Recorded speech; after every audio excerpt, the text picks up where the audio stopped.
Hi everyone, my name is Angie and I work for the McGill OSS under Dr. Joe Schwartz. And anyone who knows Dr. Joe knows he's a big collector of a bunch of things. And I'll admit that when I take meetings in the office, I can get a little distracted by all the amazing relics in there. So I figured, why not ask him for a tour of his office? Let's see if he's in.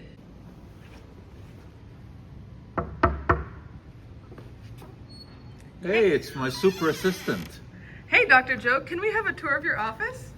By all means, always happy to welcome visitors.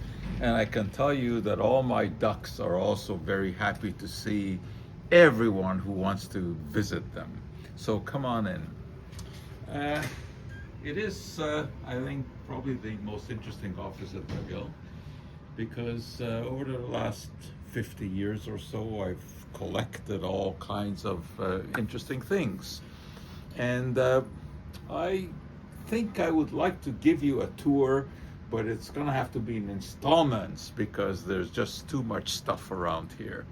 So we're going to start right there in the corner, and we're going to focus in on one of my favorite shelves. And as you can see, all the characters here, and they've all played some specific roles in my career. I mean, there's Inspector Clouseau, the Mummy, there's Plastic Man, there's Mandrake the Magician, there's Houdini, who we're going to talk about, there's James Bond, Vincent van Gogh, Dracula, Superman, and just that's small gathering of all my people. And of course, there are all the ducks.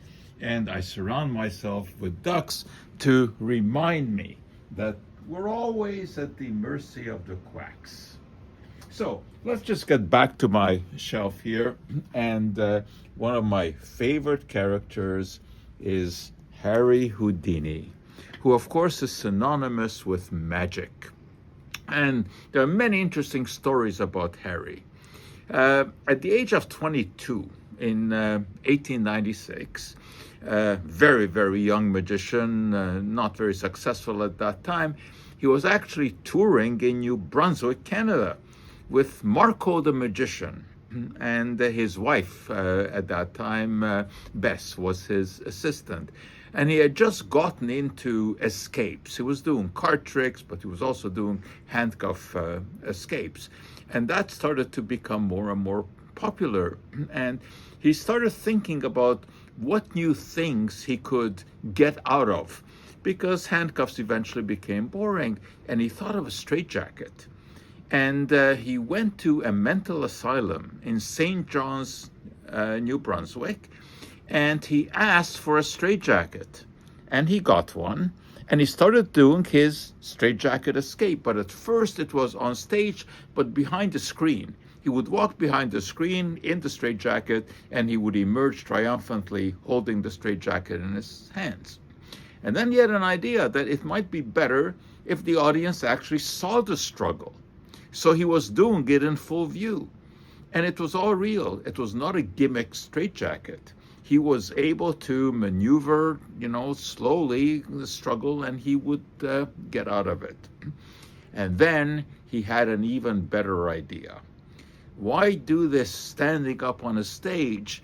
Why not do it in front of large crowds, hanging upside down? And that is what he did.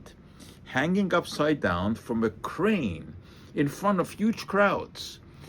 First time he did that was in Minneapolis in 1915, to the cheers, wild cheers of the audience as they could see him struggle, get out of the straitjacket, and by that time, of course, he already had made a name for himself as a magician, but really it was as an escape artist that he would become world famous. So now you see why Harry stands on my shelf here, together with all of the others who we will eventually talk about. And behind each one, there is an interesting story. So that's the first installment of our tour of my office.